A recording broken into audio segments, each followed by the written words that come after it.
പ്രധാനമന്ത്രി തലസ്ഥാനത്തെത്തുമ്പോൾ ചില പ്രഖ്യാപനങ്ങളുണ്ട്, ചില ഫ്ലാഗ് ഓഫുകളൊക്കെയുണ്ട്. പ്രധാനപ്പെട്ട ചില ട്രെയിനുകൾ സർവീസ് ഇന്ന് തുടങ്ങും. കേരളത്തിൽ നിന്നുള്ള പ്രതിവാര അമൃത് ഭാരത് എക്സ്പ്രസ്സുകളുടെ ഫ്ലാഗ് ഓഫ് ഇന്ന് പ്രധാനമന്ത്രി നരേന്ദ്രമോദി നിർവഹിക്കും. ഇതിനൊപ്പം ഗുരുവായൂർ, തൃശൂർ പാസഞ്ചറും ഫ്ലാഗ് ഓഫ് ചെയ്യും. തിരുവനന്തപുരം സെൻട്രൽ സ്റ്റേഷനിൽ നിന്ന് അരുൺ സോളമൻ തത്സമയം നമുക്കൊപ്പം ചേരുന്നുണ്ട്. Arun Solomon, very good morning Arun. ഇന്ന് ഫ്ലാഗ് ഓഫ് ചെയ്ത അമൃത് ഭാരത് ട്രെയിനുകൾ ഒരുങ്ങി പൂക്കളൊക്കെ അലങ്കരിച്ച് നിൽക്കുകയാണോ? എപ്പോഴാണ് ഫ്ലാഗ് ഓഫ് കർമ്മം ഉണ്ടാവുക? തലസ്ഥാന നഗരിയും റെയിൽവേ സ്റ്റേഷനും ഒക്കെ ഒരുങ്ങിക്കഴിഞ്ഞോ? എത്ര ട്രെയിനുകൾ ഇപ്പോൾ ഉണ്ട് തലസ്ഥാനത്ത്? Arun, very good morning. പ്രധാനമന്ത്രി ഇന്ന് തലസ്ഥാനത്തെത്തുമ്പോൾ ഏറ്റവും വലിയ പ്രത്യേകത മലയാളികളെ സംബന്ധിച്ച് ഏറെ സന്തോഷകരമായിട്ടുള്ള ഒരു ദിവസം കൂടിയാണ്. കാരണം 4 ട്രെയിനുകളാണ് ഇന്നിപ്പോൾ ഈ 3 പരിപാടികളിൽ ഏറ്റവും പ്രധാനപ്പെട്ട ഒന്ന്. 4 ട്രെയിനുകൾ ഇന്ന് പ്രധാനമന്ത്രി ഫ്ളാഗ് ഓഫ് ചെയ്യുമെന്നുള്ളതാണ്. അതിൽ അമൃത് ഭാരത് ട്രെയിനുകളുടെ പ്രത്യേകതകൾ തന്നെയാണ് ഏറ്റവും ശ്രദ്ധേയമായിട്ടുള്ള കാര്യം. ഇപ്പോൾ തിരുവനന്തപുരം സെൻട്രലിലാണ് ഞാനുള്ളത്. ഇന്നിപ്പോൾ ഇവിടെ 2 ട്രെയിനുകൾ വളരെ വർണ്ണമനോഹരമായിട്ട് അലങ്കരിച്ച് നിർത്തിയിരിക്കുകയാണ്. ഇന്ന് രാവിലെ പ്രധാനമന്ത്രി എത്തി 10 മണിയോടുകൂടി തന്നെ ഈ ട്രെയിനുകളുടെ ഫ്ളാഗ് ഓഫ് കർമ്മങ്ങളായിരിക്കും ആദ്യം നടത്തുക എന്നുള്ളതാണ് നമുക്ക് അറിയാൻ സാധിച്ചിട്ടുള്ളത്. നിലവിൽ 3 അമൃത് ഭാരത് ട്രെയിനുകളാണ് ഈ പുതിയ ട്രെയിനുകളുടെ ശ്രേണികളിലുള്ളത്. അതിലൊന്ന് തിരുവനന്തപുരം ഹൈദരാബാദാണ്, മറ്റൊന്ന് നാഗർകോവിൽ മംഗളൂരും, മറ്റൊന്ന് തിരുവനന്തപുരം താമ്പരം. ഇങ്ങനെ 3 അമൃത് ഭാരത് ട്രെയിനുകളാണ് നിലവിലുള്ളത്. അതിന് പുറമെ തന്നെ തൃശൂർ, ഗുരുവായൂർ പാസഞ്ചർ കൂടി ഉണ്ട് എന്നുള്ളതാണ്. എന്തായാലും നമുക്ക് ഈ ട്രെയിനുകളുടെ പ്രത്യേകതകൾ തന്നെയാണ് ഏറ്റവും ശ്രദ്ധേയമായ കാര്യം. നമുക്ക് നേരത്തെ അറിയാം ഈ വന്ദേ ഭാരത് ട്രെയിനുകൾ നമുക്കിവിടെ മുന്നിലുണ്ട്. പക്ഷെ അത് ഏറ്റവും ചെലവേറിയ ഒരു തടസ്സം നമുക്ക് മുന്നിലുണ്ടായിരുന്നു. അത് പരിഹരിക്കുക എന്നുള്ളത് തന്നെയാണ് ഇപ്പോൾ വന്നിരിക്കുന്ന ഈ ട്രെയിനുകളുടെ പ്രത്യേകത. നമുക്കിപ്പോൾ ദൃശ്യങ്ങൾ കാണുന്നത് പോലെ തന്നെയാണ് ഈ വാഷ് സ്പേസ് ഒക്കെ, ഇതെല്ലാം സെൻസർ ടൈപ്പ് വാഷ് സ്പേസുകളാണ് നിലവിൽ കൊണ്ടുവന്നിരിക്കുന്നതാണ് ഏറ്റവും ഈ പുതിയ ശ്രേണിയിലെ ഏറ്റവും വലിയ പ്രത്യേകതയായിട്ട് നമുക്ക് കാണാൻ കഴിയുന്നത്. അതിന് പുറമെ തന്നെ സീറ്റുകൾ നോക്കുകയാണെങ്കിൽ സീറ്റുകളെല്ലാം തന്നെ കുഷൻ സീറ്റുകളാണ്. ബെർത്തുകളും ആ രീതിയിലാണ് ഇപ്പോൾ ഇവർ സെറ്റ് ചെയ്തിരിക്കുന്നത്.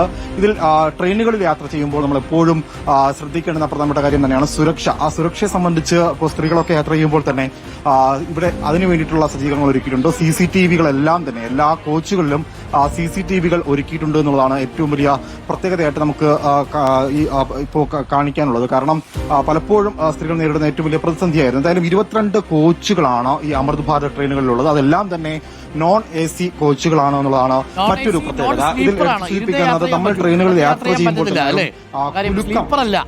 സ്ലീപ്പർ അല്ല, അല്ലാതെ ഇരുന്ന് യാത്ര ചെയ്യുന്ന വണ്ടികളാണ് അല്ലേ? അരുൺ, നമുക്കിപ്പോ ബെർത്ത് കോച്ചുകളുണ്ട്. ഇതെല്ലാം തന്നെ കുഷൻ സീറ്റുകളാണ്. നമുക്ക് അറിയാം, ഇപ്പോ നമുക്ക് കിടന്നും യാത്ര ചെയ്യാം, ഇരുന്നും യാത്ര ചെയ്യാനുള്ള സംവിധാനങ്ങളുണ്ട്. ഇത് പെർമനന്റ് ആണ് എന്നുള്ളതാണ്. ഇവിടെ നമുക്ക് ഇതിപ്പോൾ ഇത് ഇളക്കി നമ്മൾ സാധാരണ ഇല്ല അരുൺ, അതാണ് ഇതിൽ ഡീമെറിറ്റ് ആയിട്ട് പറയാൻ പറ്റുന്നത്. ഇല്ല, ആ തരത്തിലേക്ക് നമുക്ക് ഇപ്പോൾ സജ്ജീകരണങ്ങൾ ഒരുക്കിയിട്ടില്ല. ഇതെല്ലാം പെർമനന്റ് ആയിട്ട് സെറ്റ് ചെയ്തേക്കുന്ന സീറ്റുകളാണ്. നമുക്കിതിൽ മറ്റ് സജ്ജീകരണം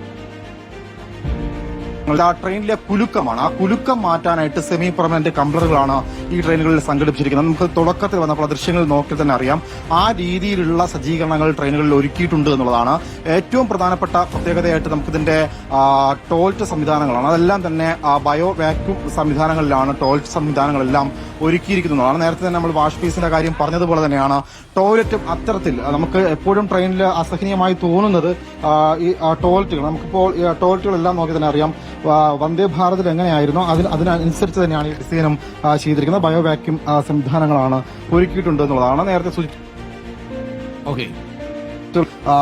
രീതിയിലാണ്. അതുപോലെ തന്നെ വേസ്റ്റ് ഇടാനായിട്ടൊരു വേസ്റ്റ് ബിന്നും ഒരുക്കിയിട്ടുണ്ട്. എന്തായാലും ട്രെയിനിൽ യാത്ര ചെയ്യുന്നവർ നമ്മുടെ ഇതെല്ലാം തന്നെ പൊതുജനങ്ങളുടെ സ്വത്താണെന്ന രീതിയിൽ തന്നെ കണക്കാക്കിയാൽ അത് നല്ല രീതിയിൽ ഉപയോഗിച്ചു കഴിഞ്ഞാൽ ഏറ്റവും നന്നായിട്ട് തന്നെ യാത്ര ചെയ്യാനുള്ള സംവിധാനങ്ങൾ എന്തായാലും നിലവിൽ ഒരുക്കിയിട്ടുണ്ട്. എന്തായാലും 3 അമൃത് ഭാരത് ട്രെയിനുകളാണ് അരുൺ ഇന്ന് പ്രധാനമന്ത്രി ഫ്ളാഗ് ഓഫ് ചെയ്യുക. അതിന് പുറമെ തന്നെ ഒരു പാസഞ്ചർ ട്രെയിൻ കൂടിയുണ്ട്. ഗുരുവായൂർ, തൃശൂർ വരെ യാത്ര ചെയ്യുന്ന പാസഞ്ചർ ട്രെയിൻ കൂടിയാണ്. അങ്ങനെ 4 ട്രെയിനുകളുടെ ഫ്ളാഗ് ഓഫ് കർമ്മങ്ങളായിരിക്കും ഇന്ന് പ്രധാനമന്ത്രി തലസ്ഥാനത്തെത്തുമ്പോൾ നടത്തുക. ഓക്കെ, ഗംഭീരമാണ്. നല്ല ട്രെയിൻ അല്ലേ? കാണുമ്പോൾ ഒന്ന് കയറി യാത്ര ചെയ്യാൻ തോന്നുന്നുണ്ട് അരുൺ സോളമൻ. ഇവിടുന്നൊക്കെ ഇറങ്ങി ആ ട്രെയിനിന്റെ ആ വിൻഡോ കമ്പാർട്ട്മെന്റിലേക്ക് ഇരുന്നിട്ടേ നല്ല തണുപ്പത്ത് രാവിലെ ഇങ്ങനെ പോകുമ്പോൾ ഒരു സുഖമുണ്ടല്ലോ. ആ ഒരു പാട്ടൊക്കെ കേട്ട് സ്റ്റീരിയോ ചെവിയിലൊക്കെ വെച്ച് ജനാലി അരികിലിരുന്ന് പാട്ടൊക്കെ കേട്ട് ഇങ്ങനെ പോകലൊരു ഫീലാണ്, ഒരു താളത്തിൽ. Thank you. Thank you Arun Solomon. Arun സോളമനാണ്. നല്ല മനോഹരമായ ട്രെയിനുകളാണ്. പ്രിയപ്പെട്ട പ്രേക്ഷകർ, യാത്രകളൊക്കെ ചെയ്യുക. ഇതേപോലെ തീവണ്ടിയൊക്കെ കാണുന്ന സമയത്ത് നമ്മൾ എപ്പോഴും കുട്ടിക്കാലം ആലോചിക്കും അല്ലേ, തീവണ്ടി കയറാൻ വേണ്ടിയിട്ട്. പഴയ കാലത്ത് ഇപ്പോൾ പിള്ളേർക്ക് അങ്ങനെയൊന്നും വലിയ കാര്യമായിട്ട് ഉണ്ടാവണമെന്നില്ല, തീവണ്ടി കയറാത്ത പിള്ളേർ ആരാ ഉള്ളത്. പക്ഷേ പണ്ട് തീവണ്ടി കയറുക എന്നൊക്കെ പറഞ്ഞാൽ വലിയ സംഭവം. പ്രത്യേകിച്ച് ഞാനൊരു ഗ്രാമത്തിലായിരുന്നു, എന്നെ പോലെ തന്നെയാണ് പലരും എന്ന് എനിക്കറിയാം.